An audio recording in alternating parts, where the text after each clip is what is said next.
Hello, hello. Welcome back to Let's Talk Ray Bradbury. Today we're going to do another short story review for you, as I've been doing every day for quite some time. And today we're looking at Bang You're Dead from a 1944 issue of Weird Tales. In this story, Johnny Quire and his friend Private Smith are playing war when another kid named Melter comes along, and he wonders how Johnny never manages to get shot. He tells him that it's like when you play cops and robbers. It's the same as playing war.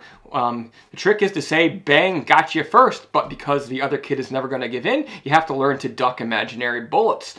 However, bullets aren't imaginary because this is a real war, and in fact, Johnny is a giant man-child, a boy in a man's body who was sent to war, and his friend Private Smith has helped maintain this illusion, which has been keeping Johnny alive while protecting him along the way.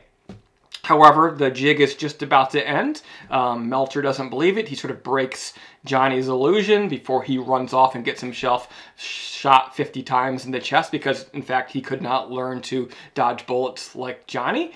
And Smith himself gets shot. Before it's all said and done, Johnny gets hit in the head. He and Smith end up in the same hospital.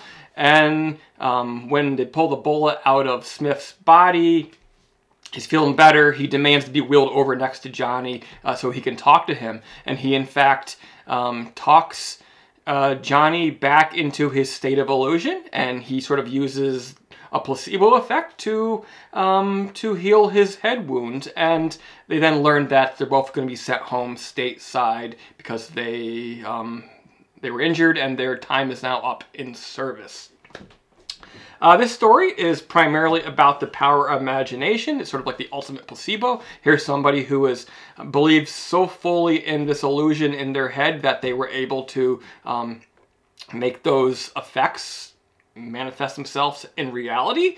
I love the idea that we have a friend here who is willing to go to such lengths to maintain this illusion.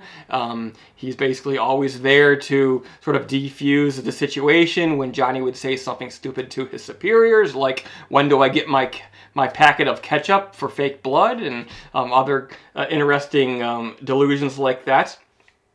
But it also, there's a sad side to this. It's in fact a real battle. And in so many wars, even today when there's actually limits on ages, we're essentially sending children to war, you know. Teenagers are children.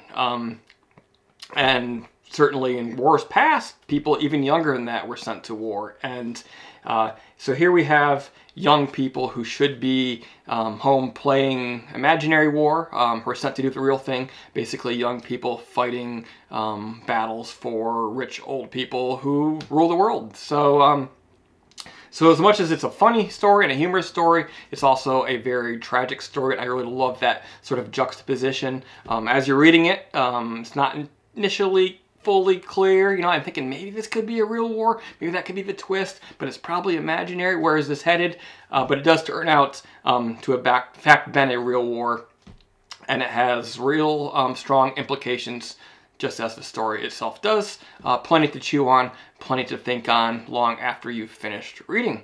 All right, guys, thanks for tuning in to this edition of Let's Talk Ray Bradbury. I'll be back next with a short story called Darling Adolf. That should be interesting. So if you think you want to talk about that with me, be sure to subscribe, and we will get right on that next. See ya.